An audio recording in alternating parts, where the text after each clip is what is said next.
Hello friends, welcome back to my channel. আশা করি সবাই ভালো আছেন। আমিও খুব ভালো আছি। আবার চলে এলাম একটা নতুন ভিডিও নিয়ে। তাহলে যারা আমার চ্যানেলে নতুন, তারা আমার সঙ্গে পুরো ভিডিওটা দেখবেন। যদি ভালো লাগে তাহলে সাবস্ক্রাইব করে নেবেন। আর সঙ্গে লাইক, কমেন্ট, শেয়ার অবশ্য করেই করবেন। হ্যাঁ, যেটা বলতে এসেছি সেটা হলো আম আমাদের একটা স্বভাব আছে জানেন? যখন কেউ খুব কষ্টে থাকে, মানে দুঃখ কষ্টে থাকে এবং উম তার কষ্টটা যখন খুব বেশি পরিমাণে আমাদের সামনে চলে আসে, আমরা চেষ্টা করি, যতটা পারি চেষ্টা করি তার সাহায্য করতে এবং ভুলে যাই যে উম আমাদেরও কিছু দায়রা আছে, আমাদেরও কিছু আম প্রবলেম আছে। আমাদেরও মাথার উপর কেউ আছে যাকে জিজ্ঞাসা করে এসব কাজগুলো করতে হয়। হয়তো সেই পারমিশনটাও আমরা পাই। তারপরে আমরা সেই কাজগুলো করি। একটা সময় যার নিপীড়নে, যার কষ্টের কথা ভেবে তার কাছে আমরা যাই, সে যখন তার ঠিকমতো একটা জায়গা খুঁজে পায়, ভালো অবস্থায় ফিরে আসে এবং সেটাই তো শ্রেয়, ওটাই আমরা করতে চাই। তখন হয়তো আমাদের ভুলে যায় বা আমরা যে বিপদের সময় তার পাশে ছিলাম, আ তাকে সাহায্য করতে গিয়ে আমাদেরও অনেক প্রবলেমে পড়তে হয়েছে, এগুলো সে ভুলে যায়। তখন কি তাকে দোষ দেওয়া যায়? মনে হয় যায়। কারণ আমরা যে তার সাহায্য করতে গেছিলাম, সেটা কিন্তু পুরোপুরি আমাদের ইমোশনের উপর ভিত্তি করে গেছিলাম। এতে কি আমাদের কোনো স্বার্থ ছিল? হ্যাঁ, ছিল। কারণ কারোর ভালো কিছু করব। ভালো কিছু করার চেষ্টা করব। করব না, করার চেষ্টা করব। তার বদলে যদি সে আমাকে ভালোবাসে অথবা ভালো নাম তো সবাই করতে চায় না। এট লিস্ট আমি তার জন্য করেছি এটুকু লোকে বলবে। এটুকু তো আমার মনে হয়। কার কি মনে হয় আমি জানি না। হয়।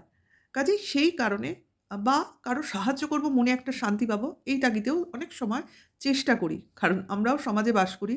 সবসময় সব ক্ষেত্রে এগিয়ে যাওয়া যায় না। কারণ আমি একা নই, আমার সঙ্গে অনেক লোক থাকে। তাদের আ একটা কনসেন্ট এর প্রয়োজন হয়। যাই হোক সেটা পরের কথা। অনেকে করে, অনেক কিছু না ভেবে করে। তাদের কথাই বলছি, আমার কথা এখানে হচ্ছে না। তখন কি হয়, সেই আম আর দুধ মিলে যাওয়ার মতো ঘটনাটা ঘটে। যারা সাহায্য করতে যায় তারা ঠিক ওই আঁটির মতো চাটার পর ওই ডাস্টবিনেই তাদের জায়গা হয়ে যায় এবং নোংরার জিনিসের সাথেই তাকে কোথাও ফেলে দেওয়া হয় এবং ভুলে যাওয়া হয় যে এই আমটা এতদিন শক্তপোক্ত অবস্থায় ছিল, গলে পচে আ গলে দলামচা হয়ে কোথাও পড়ে যায়নি ওই আঁটিটার জন্যই। আঁটিটাই আমটাকে ধরে রেখেছিল। এটা আমরা ভুলে যাই। তাহলে এখানে একটাই প্রশ্ন, দোষটা যদি আমাদের ইমোশনের হয়, তাহলে দোষীটা কে এখানে? যে আমার ইমোশনটাকে ইউজ করেছে। অ্যাকচুয়ালি তাই। তাহলে এটাই বলতে এসছি কারণ অনেকদিন ধরেই বলছিলাম এটাকে নিয়ে বলবো। বলার সুযোগ হচ্ছিল না বা সময় হচ্ছিল না বা উম নিজেকে ঠিক তৈরি করতে পারছিলাম না। তার জন্যই। হ্যাঁ, এই ভিডিওটা আমি অনেক ভিডিও করেছি, এগেইনস্ট এ করেছি। আ সুতপার কথাই বলছি। বলেই বলি। ডাইরেক্ট সুতপা বলছি। সুতপার এগেইনস্ট এ আমি অনেক ভিডিও করেছি। হ্যাঁ, আমি তখন নতুন ছিলাম। হট করে ওয়াইটিতে এসছি। এসেই ওর ওই বাক্যবাণের মধ্যে পড়েছিলাম। আ স্বাভাবিক মানুষের মুখে ঐরকম ভাষা শুনলে আ খুব খারাপ লাগে। মেয়েদের মুখে বিশেষ করে। পরিস্থিতি তখন অন্যরকম ছিল। কিন্তু এখন পরিস্থিতি অন্যরকম হয়েছে। আ এখন ওর হয়ে কিছু বলা যায়। ওর হয়ে, বিপক্ষে নয়। সেটাই বলতে এসছি। হ্যাঁ, ওকে একটা বিশাল বড় আখ্যায় দেয়া হয়েছে। সেটা কি? না, ও পরকীয়ার দালাল, ব্র্যান্ড অ্যাম্বাসেডর। কত বড় একটা ব্র্যান্ড প্রমোশনাল একটা আখ্যা। পরকীয়ার দালাল কথাটার মানে কি? মানেটা কি? যে ও এক ধরনের দালাল, যেখানে আমরা গিয়ে ওর সঙ্গে কনট্যাক্ট করলে ও হয়তো আমরা যদি পরকীয়ায় ইচ্ছুক হই তাহলে ও আমাদের পার্টনারকে জুগিয়ে দেবে। তাই কি? না তো, এরকম তো কিছু হয়নি। বরং যে পরকীয়া করেছে উম সে তার পার্টনার নিজেই খুঁজে নিয়েছে এবং সে নিজেকে নিপীড়িত বলে আ সুতপাকে বেছে নিয়েছে। কারণ সুতপা হলো আ স্পষ্ট বক্তা। ওয়াইটিতে একদম স্পষ্ট বক্তা এবং চাঁচাছোলা উত্তর দিত এবং খুব ভালোভাবে লোককে আ খোঁচা দিতে পারত এবং ওর কথার ঝাঁজ ছিল এবং ওই সময় সম্ভবত ওই কন্ট্রোভার্সিতে অনেকটা এগিয়ে ছিল। কারণ আমরা জানি ওর কতটা এলেম, ও কতটা আম ওর দৃষ্টি শক্তি বা দৃষ্টিকোণ এটা আমরা সবাই জানি। তার জন্যই সবাই এতদিন ওর এগেইনস্ট এ রয়েছে এবং বুঝতে পারছে ওকে বসিং করাটা খুব অসুবিধা। ওই আর কি ওর মতো চলে, ও কারোর মতে চলতে চাইছে না। সেইটা বুঝেই এত এগেইনস্ট এ লোক এসে গেছে। হ্যাঁ, কিছু ভুল কি করেনি? অবশ্যই করেছে। সেই ভুলগুলো আমরা না বললেও প্রতিনিয়ত কিছু লোক ওকে মনে করিয়ে দেয় এবং দিয়ে চলেছে। আরে ও কিছু ভুল করেছে। আমরা ধরে নিচ্ছি ও কিছু ভুল করেছে। এই এমএসএল হ্যাঁ, করেছে। সেটা তো বরাবর স্বীকার করেছে। তার জন্য ও ভুক্তভোগী এবং ও যে এই কথাগুলো বলেছে বা যে কন্ট্রোভার্সি গুলো করেছিল ও তো বলছেই। কোনো গুপ্ত আম তথ্য থেকে ও এই খবরগুলো পেয়েছিল ওই কমেন্টসের উপর ভিত্তি করে। এগুলো তো মোটেও করা উচিত হয়নি। তখন বুঝেছিল এরকম করলে কিছু হয় না। এখন বুঝতে পেরেছে, নিজেকে শুধরে নিয়েছে। কিন্তু কিছু লোক ওই শোধরানোটা সহ্য করতে পারছে না।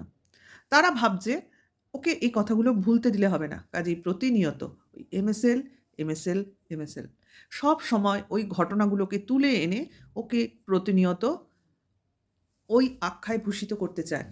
আমি জানি সুতপা ওদের ভিডিওগুলো সেভাবে দেখে না। কিন্তু যারা আমরা অন্য ক্রিয়েটররা আছি তাদের এসব জানানোর, বোঝানোর বা নতুন ভিউয়ার্সদের শোনানোর জন্যই এই কথাগুলো বারবার বলা হয়। ঠিক আছে, সে হোক, কিন্তু কিছুদিন যাওয়ার পর যারা বোঝার তারা ঠিক বুঝে যাবে। পুরনো ঘটনা কতবার করে টেনে, টেনে আনবে। আরে যে জেলখাটা আসামি, খুনি, সেও তো শাস্তির পর ভালো হতে চায়, ভালো হয়ে থাকতে চায়। তাহলে তাকে কি হাজতবাস করার পর বেরিয়ে আসার পর তাকে বারবার বলা হবে তুমি খুনি, তুমি খুনি? হ্যাঁ, এটা হয়, আমরা জানি। কারণ কোনো খারাপকেই কেউ ভালো হতে দিতে চায় না। কিন্তু সুযোগ তো সবার প্রাপ্য, সুযোগ তো সবাই পেতে পারে। তাহলে কেন নয়? হ্যাঁ, ওর এই খারাপ কথাগুলোকেই তো ভেঙে বারবার, বারবার ভাঙিয়ে এরাই বিক্রি করছে। ও যত না করেছে তার থেকে বেশি নোংরা এরা করেছে। আমি তো বলব এমএসএলদের, যা সুতপা একবার করেছে বা একসময় করেছে বা ১ বছর ধরে করেছে, সেটা তো বহুদিন আগে বলা ও বন্ধ করে দিয়েছে। অনেক দিন আগে। আমরা দেখেছি। তারপরে কারা বলছে? এখন কারা বলছে? কয়েকজনের ভিডিওতে ভিজিট করলে যারা কিনা এমএসএলদের বাড়িতে রীতিমতো নিমন্ত্রিত ছিল বা গেছিল বা তাদের প্রিয়জন, আপনজন বলা হয়, তারাই তো প্রতিনিয়ত এদের সেই গালাগালিগুলো প্রতিনিয়ত ভিডিওতে এনে বলছে। একই কথা। যেন সুতোপার বলতে পারছে না, তাই ওরা ওদের মুখ দিয়ে সুতোপার কথাগুলোকে আওড়াচ্ছে। কেন? কেন একই কথা সেই নোংরামো জিনিসগুলো এখনও ওয়াইটিতে চলছে? এমএসএলরা এগুলোর ব্যাপারে কেন কোনো আম স্টেপ নিচ্ছে না? যে আমাদের পুরনো কথাগুলো তোমরা বারবার করে কেন টেনে আনছো? কেন এই নোংরামোগুলোকে ওয়াইটির বাজারে এখনও বিক্রি করছো? যে করেছিল সে তো স্টপ হয়ে গেছে। তার বিরুদ্ধে আমরা কেস করেছি, আমরা বুঝে নেব। তোমরা কে বলার? আমারও তো মেয়ে বড় হচ্ছে। সে তো দুদিন পর ইউটিউবে যদি বা এরমভাবে শুনতে পায়, এমএসএল একজন খুব রিনাউন্ড চ্যানেল, আমরা সবাই জানি। কাজেই ছেলেমেয়েরা বড় হবে, তারা যখন বড় হয়ে এইসব কথাগুলোই শুনবে, তারা নিশ্চয়ই সেগুলোকে ধরতে পারবে, সেগুলোকে ক্যাচ করবে। তখন তারা কি ভাববে? তাদের কথা ভেবে তো এদের এই স্টেপগুলো নেওয়া উচিত। প্রতিনিয়ত কতগুলো চ্যানেল এই কথাগুলোকে ভাঙিয়ে খেয়ে চলেছে।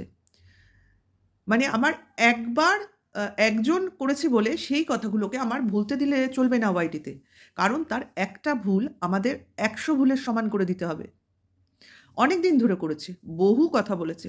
সবকটা কথা সত্যি এবং সবকটা কথা অন্যায়। আমি ধরে নিলাম। কিন্তু সে তো চুপ করে গেছে। সে তো অন্যায় করেছে, তার জন্য কেস হয়েছে, সে কেস লড়বে। যারা করেছে, যার বিরুদ্ধে করেছে তারা বুঝে নেবে। এরা কারা? থার্ড পার্টির যেন কনসার্নটা বেশি। কেন?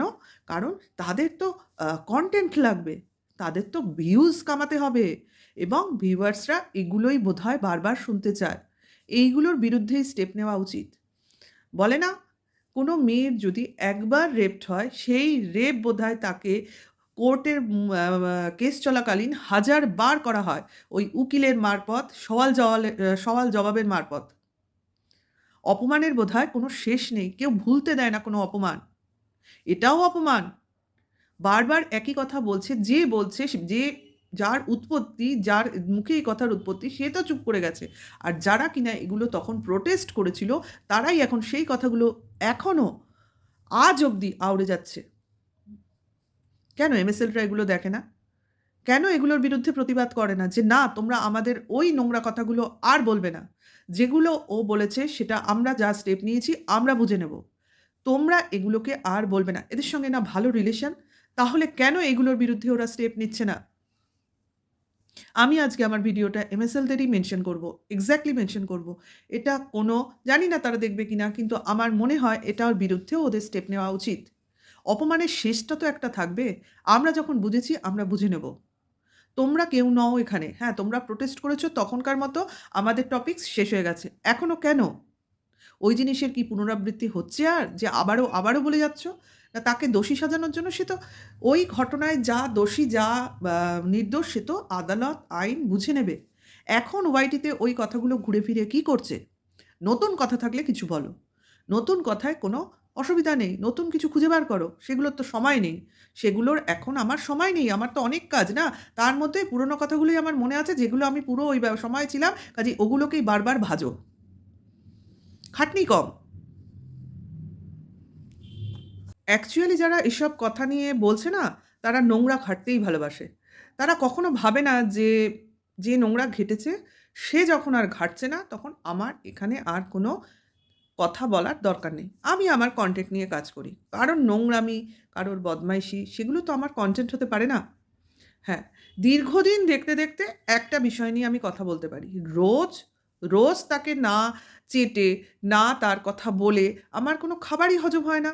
রেগুলার কয়েকটা চ্যানেল আছে, ২ টো কি ৩ টে চ্যানেল।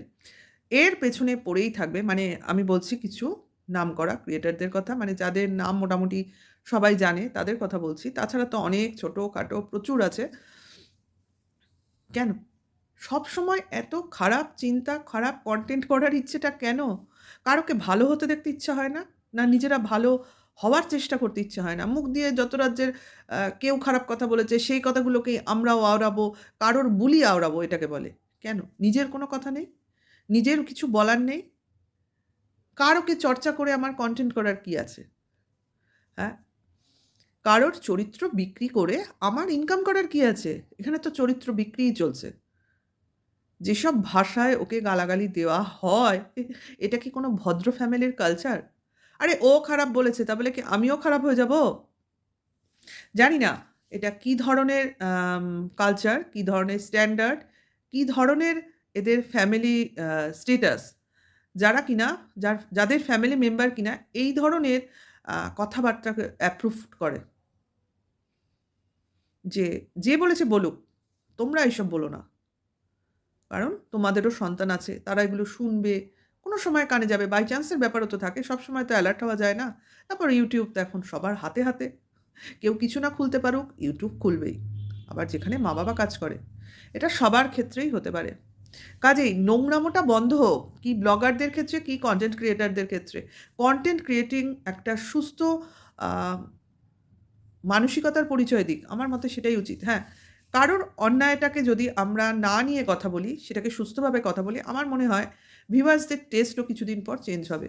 তারা তাদের মতোই শুনতে আসবে। কারণ ইউটিউব দেখা কেউ আশা করি ছাড়বে না। আমরাও ছাড়িনি, তারাও ছাড়বে না। কাজেই ভিউজ হবে না এটা ভাবা কিন্তু ভুল। হয়তো একটু সময় লাগবে। কিন্তু একটু, একটু করে চেঞ্জ করাই যায় নিজেকে। দেখতেই পাচ্ছি চেঞ্জ করা যায় যে। তার প্রমাণ সুতপা নিজে। কাজেই ভালোটাকে মানতে শেখো। সবাইকে বলছি, সবাইকে। ভালোটাকে মানতে শেখো। আমরা নতুন এসেছি। আমরা কিন্তু এই খারাপ জিনিসটাকে অ্যাকসেপ্ট করতে পারছি না। কিন্তু তা বলে তো ওয়াইটি ছেড়ে দেব না। ওয়াইটিতেই থাকবো এবং ভালোভাবেই লোককে বলার চেষ্টা করব।